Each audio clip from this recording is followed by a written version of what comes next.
1절 한번 보겠습니다. 야훼여 내가 주께 부르짖으오니 나의 반석이여 내게 귀를 막지 마소서. 주께서 내게 잠잠하시면 내가 무덤에 내려가는 자와 같을까 하나이다. 여러분, 우리가 믿음 생활하는 데서 가장 힘들고 어려운 것은 무엇이냐면 하나님께서 우리 가운데 침묵하시는 것을 경험할 때입니다. 대부분의 많은 사람들이 기도할 때에 가장 답답해하는 것은 무엇일까요? 하나님의 응답이 더디 오는 것 같이 느껴질 때가 가장 답답하죠. 지금 나는 정말 힘들고 어려운 상황 속에 있는데 하나님께서 내게 응답하지 않을 때, 아니 응답하지 않는 게 아니라 그렇게 느껴진다는 것이죠.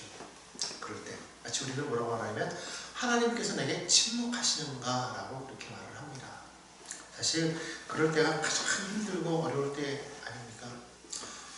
원래 여기 본문에 나오는 이 시편의 이 기자도 그와 같은 상황을 지금 겪고 있는 것 같아요. 하나님께 부르짖지만 하나님께서 응답하지 않는 것. 그래서 그가 느끼기에는 마치 하나님께서 나의 기도에 귀를 막고 계시는 것은 아닌가, 지금 그렇게 이야기하고 있어요. 하나님께서 응답하지 않으니까 얼마나 마음이 답답할까요? 그 심령을 이는 어떻게 표현하고 있냐면 마치 무덤에 내려가는 자와 같다. 심령이 무덤에 내려갔다는 것은 모든 것이 다 끝난 그런 상황이죠. 얼마나 답답하고 정말 얼마나 힘들까, 그런 생각을 하게 됩니다. 사실 하나님과의 관계성이라는 것은 나와의 관계성이지 저 사람과의 관계성은 아니거든요. 저 사람이 아무리 하나님과의 관계가 올바르게 되어 있어도 나와는 아무 상관이 없는 거예요.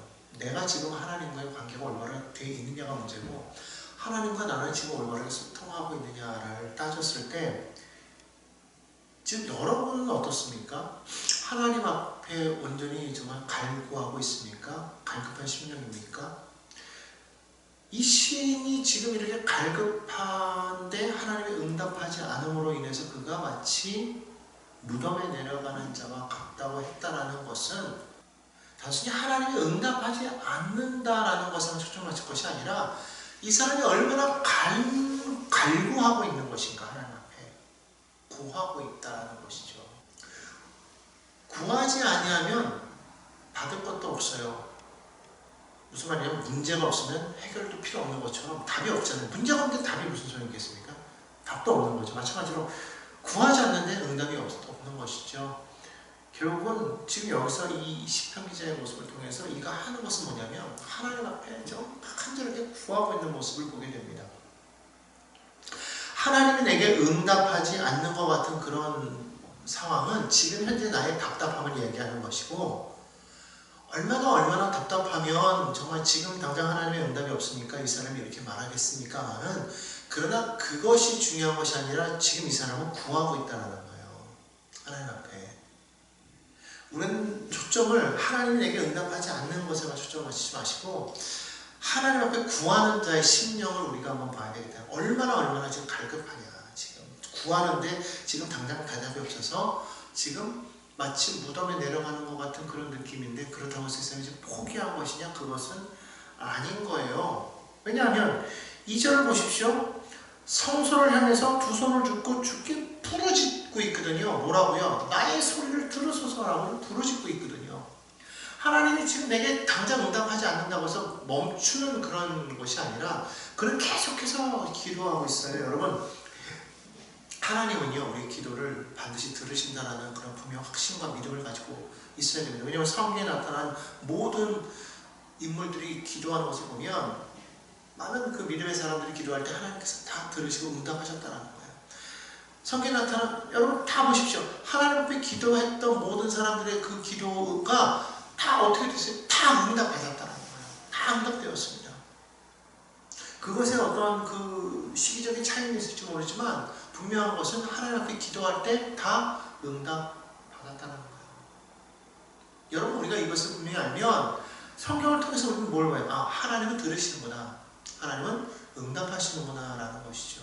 그러니까 지금 내 환경에 내가 지금 보이는 것이 답답해서 마치 하나님이 지금 내 기도의 귀를 막으시는 것처럼 그렇게 생각되어지지만 그거를 뚫고 넘어가야 돼요. 그것을 뚫고 계속해서 기도해야 됩니다. 답답하죠. 내가 생각하는 것에 도달하지 못했어요. 하지만 그것을 우리가 뚫고 넘어갈 때에 거기에 하나님의 응답이 있는 거예요.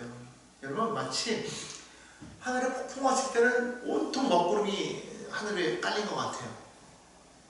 그럴 때는 태양이 없는 것 같지 않습니까? 그러나 그 먹구름 뚫고 올라가면 거기에는 밝은 태양이 빛나고 있죠. 그러니까 우리가 어떻게 되면 그곳을 뚫고 올라가야 되는 거예요. 독수리가 위대한 건 뭐냐면 폭우가 치면은요 다른 새들은 다 집으로 들어가지만 독수리는 어떻게 해요? 그 바람을 타고 하늘 높이 올라간다는 거예요. 오히려 그 바람을 이용해서 더 높은 곳으로 올라가서 구름을 뚫고 폭우를 뚫고 올라가서 마침내 그 위로 올라가니까 그 위는 어때요? 찬찬한 고요한 바다 같은 거예요. 그리고 위에는 광활한 태양이 떠 있어요. 빛나는 태양이 떠 있더라는 것이죠. 마찬가지인 거예요. 폭우가 다가왔어요. 우리의 시야가 막혀버리고 모든 것이 다 무너져버린 것 같은 그런 상황 속에서 하나님을 믿고 그 성령의 바람을 타고 그냥 거기를 뚫고 올라가야 돼요. 그 뚫고 올라가는 그것은 얼마나 힘들고 어렵겠습니까만 그걸 뚫고 올라갔을 때 마침내 거기에 무엇이 있더라? 하나님이 계시더라는 것이죠. 여러분 그렇기 때문에 우리가 지금 여기서 초점을 맞춰야 될 건 뭐냐면 부르짖을 때 하나님이 내게 귀를 막으셨는가? 에 초점을 맞추는 것이 아니라 하나님 왜 침묵하시는가에 초점을 맞추는 것이 아니라 하나님 앞에 그럼에도 불구하고 기도하였다라는 것에 초점을 맞춰야 된다는 거예요. 마치 내 심령이 지금 하나님 응답하지 않아서 무덤에 내려가는 것 같아도 그런 상황 속에서도 지금 이 시인은 어떻게 하고 있냐면 하나님의 성소를 향해서 두 손을 높이 들고 간구하고 있다는 거예요. 기도가 막힌 것 같을 때 더 부르짖어 기도하더라는 것이죠. 마치 엘리야가 하나님 앞에 기도할 때에 먹구름이 와서 비가 내리기까지 그는 계속해서 멈추지 않고 기도하는 모습을 우리가 보아요. 계속 그 종을 올려보내지 않습니까? 기도하고 또 올려보내고 기도하고 또 올려보내고 기도하고 또 올려보내고 계속 언제까지 했어요? 손바닥만한 구름이 보일 때까지 했다는 거예요. 이게 무슨 말이냐면 지금 당장 응답이 안 보이고 모든 것이 다 막힌 것 같아도 하나님의 응답은 반드시 이루어진다는 것을 보여주고 있다는 것이죠. 그래서 그는 계속적으로 간구하고 있어요. 근데 그의 상황은 어떤 상황이 되어가고 있냐면 이런 상황이에요. 3절 보니까 악인과 악을 행하는 자와 자들과 함께 나를 끌어내지 마시옵소서 이렇게 말합니다.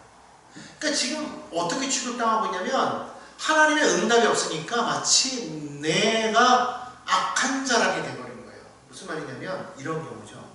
믿음의 사람인데 고난을 당해요. 너는 기도하는데 왜 고난당해? 믿음의 사람인데 아프단 말이에요. 믿음의 사람인데 사고가 났어요. 믿음의 사람인데 뭐가 안 됐어요. 그럴 때마다 주변에서 뭐라고 하냐면 위로하는 사람도 있겠지만 비난하는 사람도 있단 말이에요. 야, 너 그렇게 열심히 기도한다면서 믿음의 사람이 왜 그래? 너 직분도 있는 사람이 왜 그래? 왜 이런 일이 생겼어? 너 기도 안 하는 거 아니야? 열심히 봉사한다고 했지만 사실은 그거 거짓 아니야?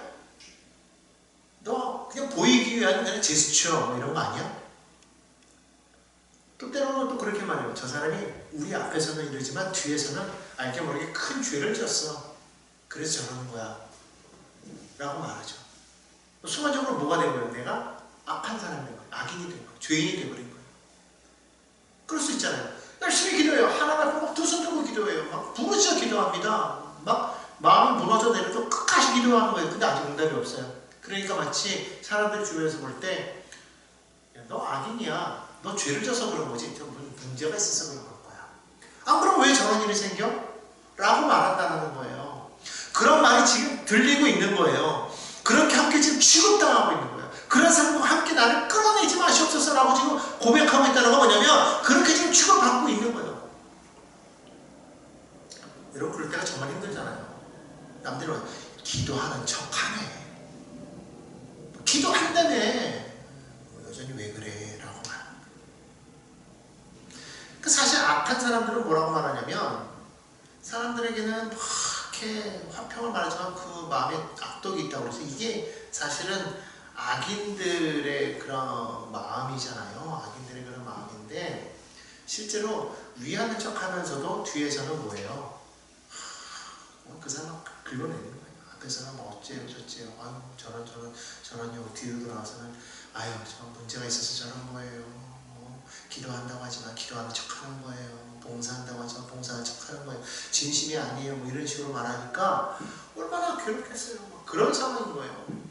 그러니까 하나님이 응답하지 않으면 이게 그런 게 있잖아요. 기도를 열심히 하는 사람이 응답이 다른 사람보다 더딜 때, 막 그럴 때, 그 다음에 믿음도 의심하게 되고, 그 사람의 진심도 의심하게 되고, 오히려 더 좀 뭔가 있어. 앞에서는 말을 못하지만 뒤에서는 그럴 수 있다는 것이죠. 이런 상황까지 지금 몰아칠 동안에 하나님이 대답 안 하시는데도 불구하고, 그럼에도 불구하고 지금 이 사람은 어떻게 하고 있는 겁니까? 계속해서 기도하고 있다는 거예요. 오히려 많은 사람들이 그와 같은 악한 일을 행하고, 지금 보니까 지금 이 자기가 당한 어떤 그런 고난 속에서 주변에 있는 많은 사람들을 바라보면 사실 어떻게 보면 나보다는 더 악한 사람들이에요. 그럴 수 있겠죠. 이제 그런 사람들의 그런 모습들을 사실은 어떻게 보면은 하나님께서 그들이 그 죄의 결과대로 응답받아야 되는 거예요. 저들이 그렇게 얘기할 때. 그렇죠? 왜냐면 그들은 하나님을 멸시하는 사람들이니까. 그럼에도 불구하고 지금 이 사람은 지금 어떻게 하고 있냐면 그런 상황 속에서도 끊임없이 하나님 앞에 찬송하고 있어요. 하나님 앞에 감사하고 있어요. 그러면서 어떠한 믿음으로 지금 나아가고 있냐면 하나님께서 내 소리를 들으신다라고 그렇게 지금 이야기하고 있어요. 하나님께서 내 소리를 들으신다. 여기까지 오기까지가 얼마나 정말 힘들겠는가. 근데 그런 것을 지금 내 상황이 그런 것을 내가 아무리 말을 한다고 하여도 나를 그렇게 바라보는 사람들은 결단코 그것을 멈추지 않아요. 그리고 계속해서 나를 비난하고 비웃고 이렇게 되어 있죠. 그게 얼마나 힘든지 몰라요. 사람들은요, 남을 비난하는 건 참 잘합니다. 그런데 그것이 잘못되었을 때, 아, 내가 지금까지 비난한 것이 아니었구나, 틀렸구나, 그러면 수정해야지, 그리고 거기에 대해서 사과해야지 안 합니다.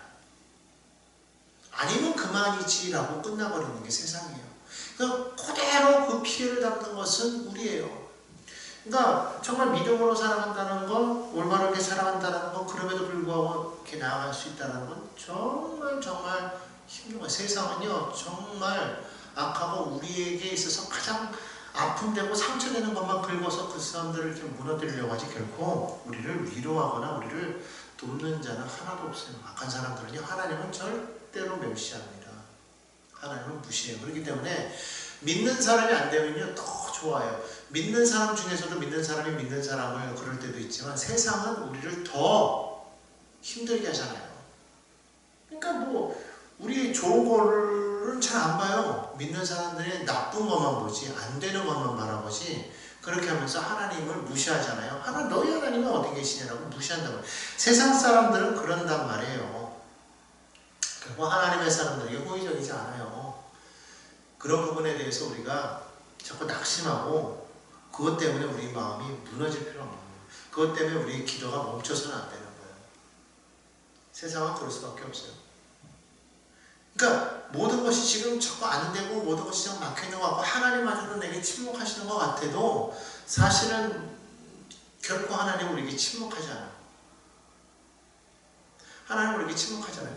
앞에서 말했지만 성경에 나오는 모든 인물들은요, 기도하는 것마다 다 응답하셨어요. 하나님께서 다 들으시고 응답하셨어요. 하나님은요, 우리가 부르짖는 소리를 들으시는데 우리가 어떠한 말을 해도 그런 말까지도 하나님 다 들으신다는 거예요. 우리가 선한 말을 해도 들으시고 악한 말을 해도 들으시고 원망하는 말도 들으신단 말이에요. 여러분 이걸 알아야 돼요. 우리가 어떤 말을 하든지 하나님을 다 들으시고 거기에 맞게 보호하신다는 거예요. 기도에는 응답하시고 원망 불평하는 거에는 하나님 반드시 진노의 채찍이 있어요. 여러분 우리가 이것을 분명히 깨달아야 된다는 거예요. 그러니까 세상 사람들이 지금 우리를 향해서 그렇게 악한 말을 비난하고 그럴 때 사실 저들이 자신들에게 어떠한 지금 심판을 지금 쌓고 있는지 모르는 거예요. 오히려 우리는 그들을 두려워할 필요가 전혀 없는 거예요. 하나님께서 그들의 그 악함을 그냥 내버려 두지 아니하시고 다 갚으실 것을 우리가 알아야 돼요. 왜냐하면 하나님 다 들으시기 때문에. 우리의 기도도 들으시지만 저들이 말하는 그런 것도 다 들으시기 때문에 내가 그들에게 어떻게 갚지 아니하여도 하나님께서 반드시 응답하시고 보호하시고 심판하신다는 것을 여러분 깨달아야 돼요. 그러니까 중요한 건 뭐냐면 우리가 하나님을 두려워해야 돼요. 하나님을 경외해야 돼요. 하나님을 무서워하지 아니하고 안 될 때마다 하나님을 자꾸 원망불평하고 이스라엘 백성들하고 똑같은 거예요. 잘 될 때는 하나님 앞에 그저 감사하고 안 될 때는 하나님 앞에 원망하고. 성경에 나오는 이스라엘 백성들의 모습과 다른 게 뭐가 있냐는 거예요. 안 되든 되든 하나님은 항상 귀를 들으시고 가장 좋은 길로 우리를 인도하시는 거예요. 때로는요, 광야를 지나갈 때 광야에서 머물렀다는 걸 여러분 기억해야 되는 거예요. 자 보십시오. 출애굽했어요. 그럼 바로 가나안으로 이끌면 되잖아요. 근데 하나님 바로 가나안으로 이끌지 아니하셨어요. 직행할 수 있는 길이 있었어요? 안 갔어요. 왜? 블레셋 때문에. 전쟁을 보면 돌아갈까 봐. 하나님 돌리셨어요? 돌렸는데 어디로 갔어요? 밑으로 내려갔어요? 시내산에서 1년 반을 머물렀어요. 1년 가까이 머물렀죠. 1년 동안 머물렀을 때 하나님 거기서 뭐 있냐면 이들이 양육했어요. 그리고 나서 여기서부터 다시 떠나가지고 가데스 바네아, 가나안 입구까지 11하루길이라고 했어요. 그런데 자세히 보십시오. 가면서 하나님께서 이거를 가다가 쉬게 한단 말이에요. 머물 때도 있었어요. 직행해서 가지 않고 하나님은 쉬어요. 며칠씩 쉬기도 하고 뭐 그런단 말이에요. 하나님이 그냥 사막길로 이렇게 가지 않고 물길로 해서 가도 되고 여러 가지 많은 길이 있을 거 아니에요. 그리고 어떻게 보면은 그냥 멈추지 않고 바로 가도 되죠. 빨리 가서 좋은 데 가서 쉬는 게 좋으니까 그렇게 안 하셨다는 것은 무엇이냐면 하나님께서 가장 맞게끔 인도하셨다는 거예요. 가장 원하는 대로 하나님 뜻대로 가장 좋은 길로 인도하셨다는 거예요. 거기는 하나님이 함께 하시고 계셨고 하나님 불기름이 있었고 하나님의 구름기름이 있었고 언약의 말씀이 있었단 말이에요. 그 말씀 가지고 믿음으로 그렇게 하나님은 가시는 대로 나아가기만 하면 되는 거였는데 우리 인생도 마찬가지인 거예요. 우리가 가는 길에 때로는 광야도 만나고 또 마라의 쓴물도 만나고 어떨 때는 그 베델과 같은 그러한 그 오아시스도 만나고 그러잖아요. 근데 거기 목적지가 아닌 거예요. 그렇게 지나가면서도 거기를 반드시 거쳐 지나갈 필요가 있었으니까 하나님께서 인도에 가신 거 아니겠어요? 우리 인생도 마찬가지인 거예요. 지금 가다가 지금 그와 같은 길을 지날 때 그러면 거기서 하나님께서 나를 버리셨느냐는 거예요. 버리지 않았죠. 하나님 이스라엘 백성 함께 하시던 것처럼 그곳에 하나님 함께하고 계신다는 거예요. 그러면 우리는 그 함께 하시는 하나님을 믿고 믿음으로 나아가면 되는 거죠. 자꾸 멈춰요. 안 되니까 불평했어요. 길 때문에 불평했어요. 고기 못 먹었다고 불평했어요. 물 때문에 불평했어요. 그럴 때마다 그들은요, 하나님께서 그냥 끝까지 참으시고 응답하셨기 때문에 그들이 살아있었던 것을 몰랐다는 거예요. 결국 그들이 계속 원망하다가 하나님 앞에 한번 크게 혼나잖아요. 원망하다가 불배에 물려가지고 다 죽을 뻔하게 되잖아요.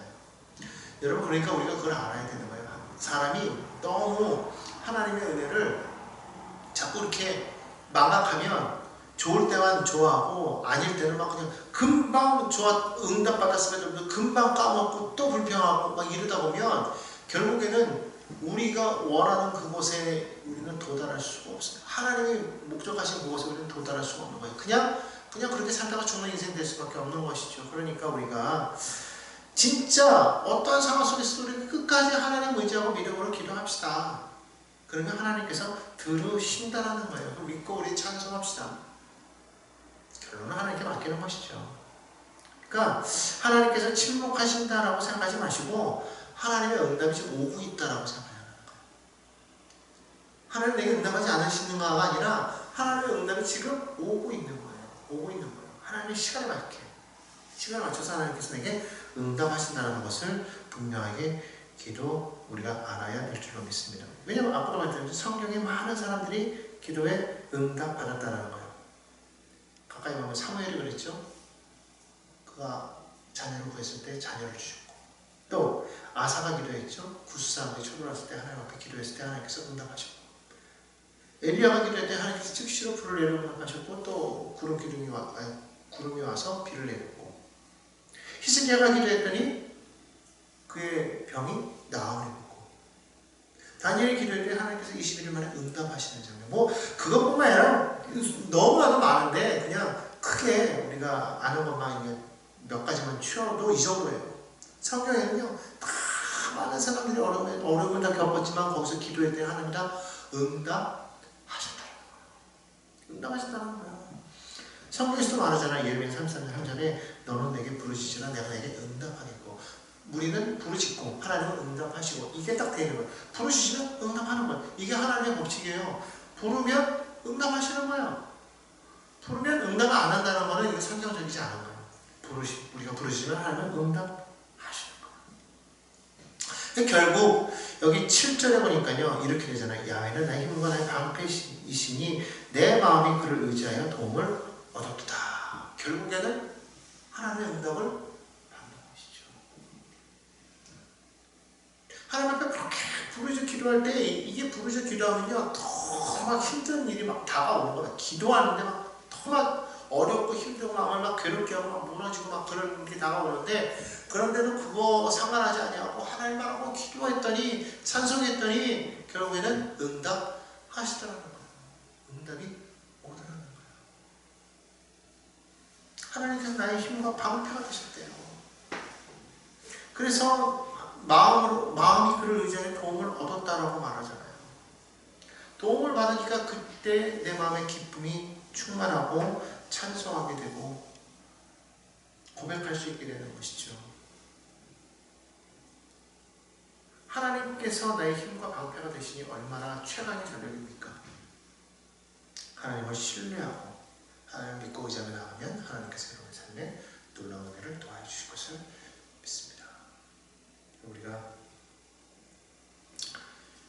오늘 우리가 이 밤에 와서 기도하는 사람들도 있지만 기도하지 않고 지금 세상적으로 방황하는 사람도 있고 여러 많은 사람도 있겠지만 중요한 거는요, 하나님은 아신다는 거예요. 나의 아픔이 뭔지, 나의 문제가 뭔지를 하나님은 아신다는 거예요. 그 사람은 그것을 보고 하나님은 오셔서 들으시고 그 사람의 그 눈물을 닦아주시는 거예요. 내 눈의 눈물을 닦아주시는 거예요. 아브라함의 그 사라의 여종이죠. 하갈이 쫓겨났을 때 그가 하나님 앞에 눈물로 막 기도할 때 그 아들의 그 사막에서 그 갈증으로 인해서 죽게 되는 그런 모습을 보면서 눈물을 이렇게 부르실 때 하나님께서 그렇게 나타나시잖아요. 그때 그가 느낀 게 뭐냐면 하나님은 나를 감찰하시는구나. 나를 바라보고 계시는구나. 하나님이 뭐 예를 들어서 하나님이 우리를 뭐 이렇게 봤다가 됐구나 그러고 또 안 봤다가 어쩌다 생각하면 잘했나? 이렇게 보는 그런 하나님이 아니라 항상 그 자녀들을 바라보고 계시다는 것, 이걸 우리가 분명히 기억해야 된다는 거예요. 하나님은 항상 우리 가운데 시선을 두시고 늘 우리에게 관심을 갖고 계시고, 왜냐하면 성경에서 보면 바벨탑 사건 때문에 바벨탑 사건에서도 보면 하나님이 그들 가운데로 오시는 걸 보잖아요. 계속 하나님께서 오신단 말이에요. 계속 오셔서 우리 모든 관심사를 지켜보고 계시는 거예요. 계속 듣고 계시고 보고 계시고, 하나님께서는 우리의 삶 가운데에서 모든 것을 다 아시고 책임지시고 인도하시는 좋으신 하나님, 나의 생각하는 것이나 나의 구하는 것에 넘치도록 도와주시는 하나님을 오늘 믿고 간구하는 저와 여러분 되기를 예수님의 이름으로 간절히 축원합니다.